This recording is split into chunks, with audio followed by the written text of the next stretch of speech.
샬롬. 류 선생의 구속사 천국열차, 유도순 목사님의 신구약 성경 파노라마를 낭독하는 시간입니다. 지금은 레위기 25장의 두 번째 부분 23절부터 55절까지의 내용입니다. 토지 무르기와 종으로 팔린 자 속량하는 규례. 요절은 55절. 이스라엘 자손은 나의 품꾼이 됨이라. 그들은 내가 이 애굽 땅에서 인도해낸 나의 품꾼이요 나는 너희 하나님 여호와니라. 25장 둘째 문단 23절에서 25절의 중심점은 토지 무르기와 종으로 팔린 자 속량하는 규례에 있습니다. 하나님의 백성들은 약속의 땅에 들어가서 지파대로 종족을 따라 기업을 공평하게 분배를 받게 될 것입니다. 그러나 시간이 지남에 따라 빈부의 격차는 벌어지게 마련입니다. 그리하여 기업으로 받은 땅이 빚값에 넘어갔을 경우, 또는 하나님이 주신 기업인 자녀가 종으로 팔렸을 경우 토지 무르기를 허락하라. 24절. 팔린 후에 그를 속량할 수 있나니 하십니다. 48절. 누가 이렇게 해야 하는가? 근적 25절. 형제 중 하나 48절이 이를 회복시켜주라 하십니다. 이는 하나님께서 자기 아들을 우리의 근족에 가까운 친척이죠. 형제로 보내주셔서 잃어버렸던 기업을 회복시켜 줄 것에 대한 예표인 것입니다. 도표를 보시면 토지 무르기를 허락할지니를 중심으로 1. 토지를 영영히 팔지 말 것은 토지는 다 내 것임이라 하시고 2.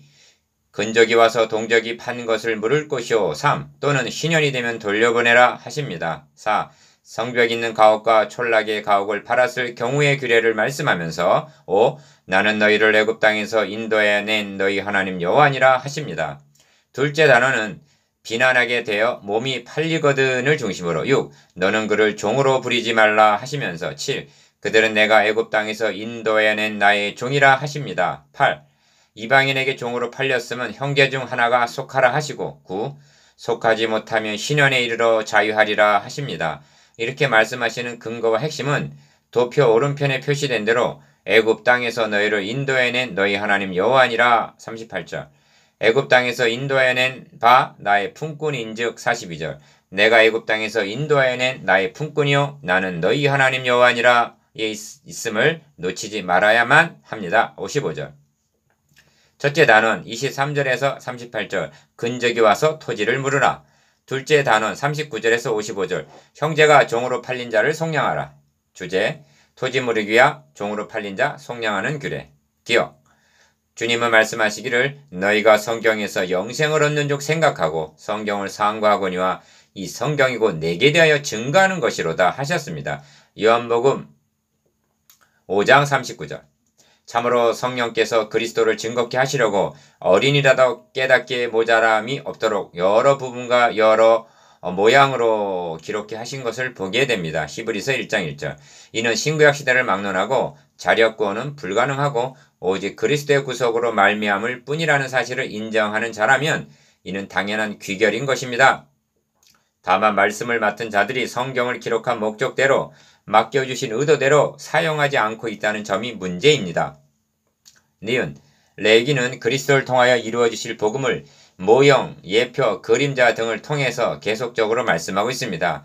이는 사활이 여기에 달렸기 때문이요. 인간의 완악하고 거짓됨을 아시기 때문에 반복적으로 강조하고 있는 것입니다. 이 점을 본 문단을 통해서도 보게 될 것입니다.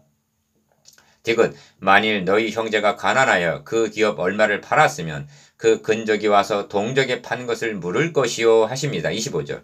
이 규례가 1차적으로는 가나안 복지에 들어가서 지켜야 할 사회 규범이 될 수가 있습니다만 궁극적으로는 하나님께서 자기 아들을 통해서 행해 주실 복음인 것입니다.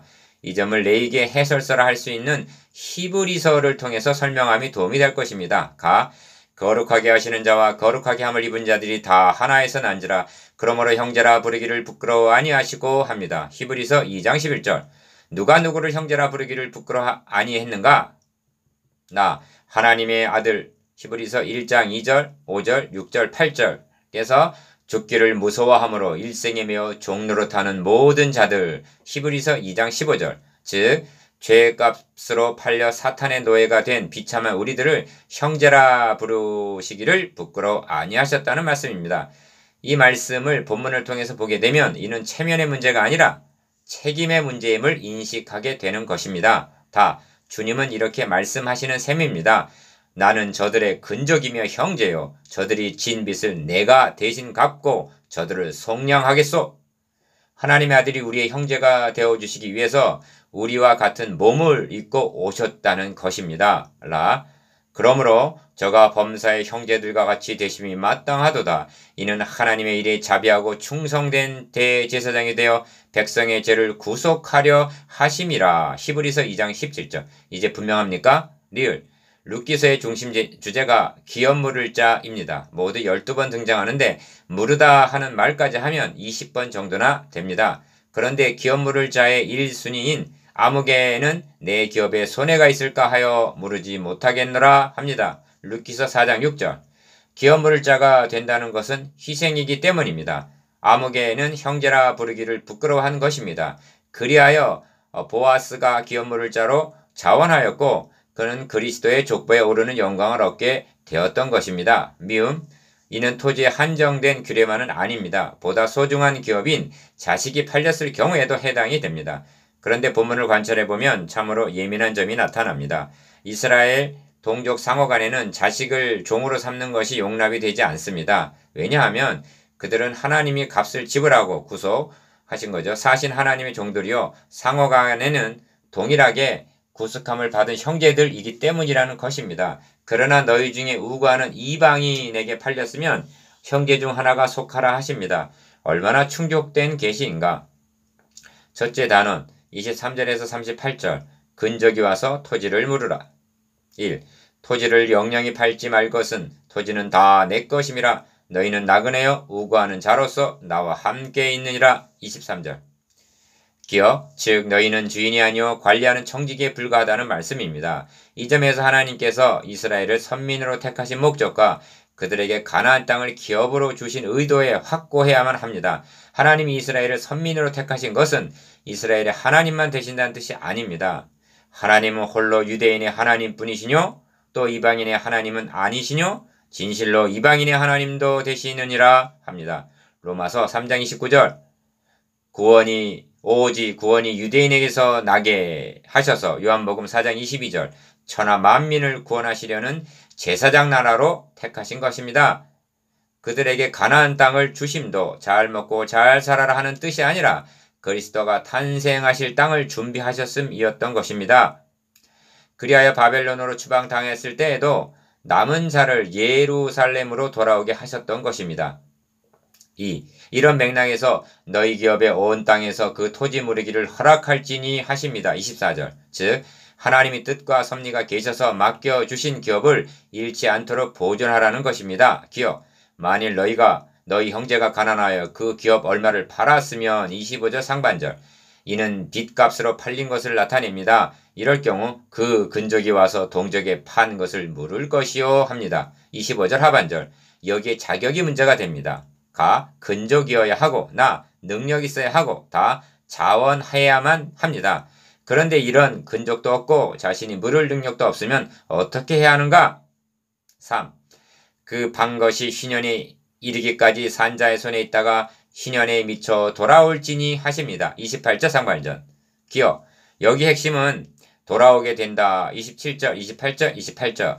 이런 말씀은 회복에 있는데 이것이 이중으로 보장이 되어 있습니다. 첫째는 근적이 물어줌으로 회복하게 되는 길이 있고 둘째는 희년을 통해서 돌아갈 것이니라 하십니다.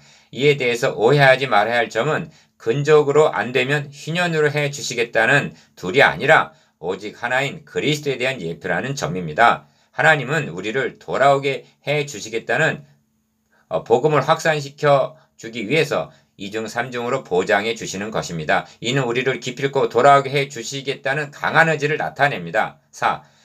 성벽이 있는 성내의 가옥을 판 경우와 29절. 기억. 그러나 성벽이 뚫리지 아니한 촌락의 가옥은 31절 하고 두 경우를 구분해서 말씀을 하시는데 성벽이 있는 가옥은 부자들 집이고 촌락의 가옥은 가난함의 상징입니다. 그래야 촌락의 가옥은 희년에 돌려보내라 하시는 반면 성벽 있는 가옥은 희년에라도 돌려보내지 아니할 것이니라 하십니다. 30절. 부자인 경우는 기업 물을 자 희년을 애타게 기다리지 않을 것이나 가난한 자에게는 오직 여기에만 소망이 있음을 나타냅니다. 보십시오. 주님 당시 따르던 자들은 모두가 성벽이 둘리지 않은 촌락 같은 자들 뿐이었습니다. 니은 레이 족속의 성읍 곧 그 기업의 성읍의 가옥은 레이 사람이 언제든지 물을 수 있으나 레이 사람이 만일 물이지 아니하면 그 기업된 성읍의 반 가옥은 신원에 돌려보낼지니 대저 레이 사람의 성읍의 가옥은 이스라엘 자손 중에서 얻은 기업이 됨이니라. 그러나 그 성읍의 들에 사면 밭은 그의 영원한 기업이니 팔지 못할지니라 하십니다. 32절에서 34절. 그들은 성막을 수종드는 자들인 많지 보장해 줍니다. 디귿 그리고 너의 동족이 비난하게 되어 빈손으로 너의 곁에 있거든 너는 그를 도와 객이나 우고하는 자처럼 너와 함께 생활하게 하되 너는 그에게 이식을 취하지 말고 너의 하나님을 경외하여 너의 형제로 너와 함께 생활하게 할 것인즉 너는 그에게 이식을 위하여 돈을 구이지 말고 이익을 위하여 식물을 구이지 말라. 35절에서 37절 말씀하시고 가난한 자를 돌아보아 주라고 부탁을 하십니다. 5. 왜냐하면 나는 너희 하나님이 되려고 또는 가나안 땅으로 너희에게 주려고 애굽 땅에서 너희를 인도해낸 너희 하나님 여호와니라. 38절. 그런 하나님이시기 때문에 명하신다는 말씀입니다. 가난한 자들도 유월절 어린 양의 피로 구속하여 내신 자기 백성들이기 때문입니다. 둘째 단원 39절에서 55절. 형제가 종으로 팔린 자를 속량하라. 첫째 단원은 기업을 받은 땅을 잃었을 경우이고 둘째 단어는 기업으로 주신 자식을 빚값에 잃었을 경우입니다. 6. 너의 동족이 비난하게 되어 너에게 몸이 팔리거든 너는 그를 종으로 부리지 말고 하십니다. 39절.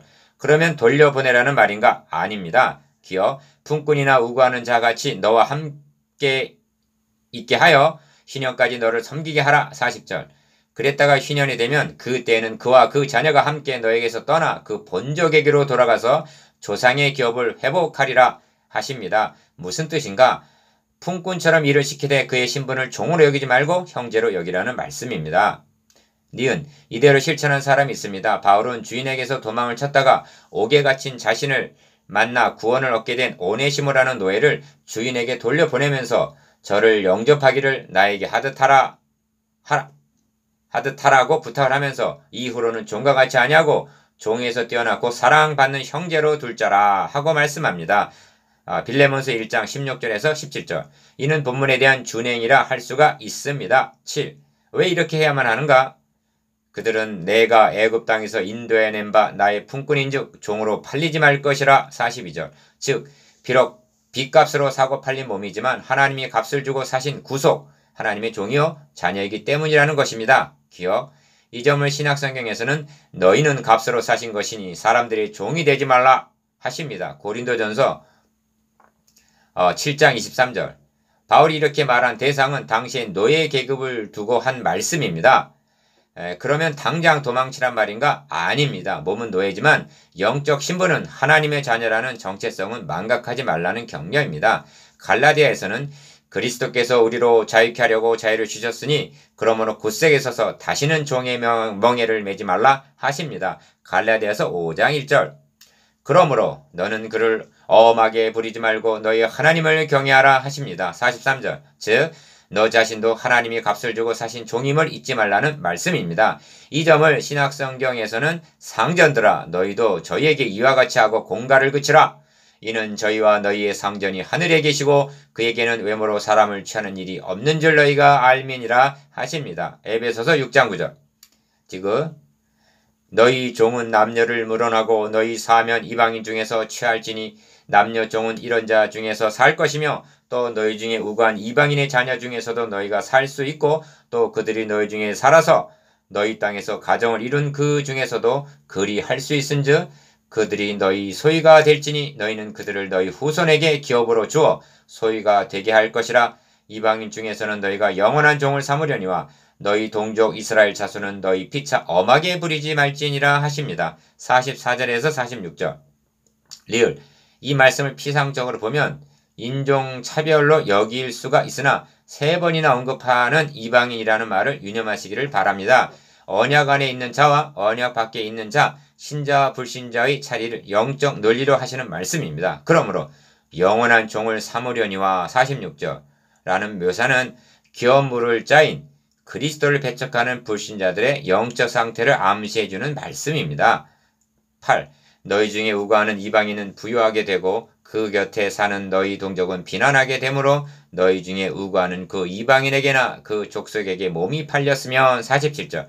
이는 반대의 경우로 언약 백성이 이방인에게 종으로 팔렸을 때에는 기억 팔린 후에 그를 속량할 수 있나니 그 형제 중 하나가 속하거나 삼촌이나 사촌이 속하거나 그 근족 중 누구든지 속할 것이요 그가 부유하게 되면 스스로 속하되 48절에 49절 두 절 속에 속하라는 말이 4번이나 등장합니다. 이는 언약 백성은 다시는 종이 되어서는 안 된다는 강력한 뜻을 나타냅니다. 9. 그가 이같이 속하지 못하면 희년에 이르러 그와 그 자녀가 자유하리니 54절 즉 기어코 그를 자유케 하라는 뜻입니다. 기억 왜냐하면 이스라엘 자손은 나의 품꾼이 됨이라 그들은 내가 애굽 땅에서 인도해낸 나의 품꾼이요 나는 너희 하나님 여호와니라 하십니다. 55절 나의 품꾼이라는 말을 3번 42절 55절 55절 이나 강조하시는데 이는 값을 주고 사신 하나님의 소유라는 뜻입니다. 하나님의 소유단 백성을 감히 누가 종으로 삼을 수가 있단 말인가? 니은 나는 너희 하나님 여호와니라 하는 말씀을 수도 없이 하시는데 그들에게는 하나님의 거룩하신 이름이 붙어 있다는 뜻입니다. 그러므로 안식년, 희년, 토지무리기, 팔린 후에 속량 등을 통해서도 기어코 돌아오게 하시겠다는 말씀입니다. 잃어버린 자를 하나님의 거룩하신 이름의 명예를 위해서 기필코 찾으시겠다는 말씀입니다. 디귿 이상 상과 말씀을 인자의 온 곳은 잃어버린 자를 찾아 구원하려 함이니라 누가복음 19장 10절 하신 말씀과 결부시켜 생각해 보시기를 바랍니다. 하나님은 약속하신 대로 자기 아들의 대속을 통해서 희년을 이루시고 자유를 선포하셨습니다. 돌아갈 수 있도록 우리의 기업 물을 자가 되게 해주셨습니다. 이제 하나 남은 약속인 재림을 통해서 영광의 자유에 이르도록 완성하여 주실 것입니다. 10. 묵상해 보겠습니다. 기억 25장에 게시된 희년과 토지 무르기의 구속사적 의미에 대해서 니은 너희 종이 아니라 나의 품꾼이라는 구속사적 의미에 대해서 디귿 애굽 땅에서 인도하여 내심 42절 55절을 계속적으로 말씀하시는 의도에 대해서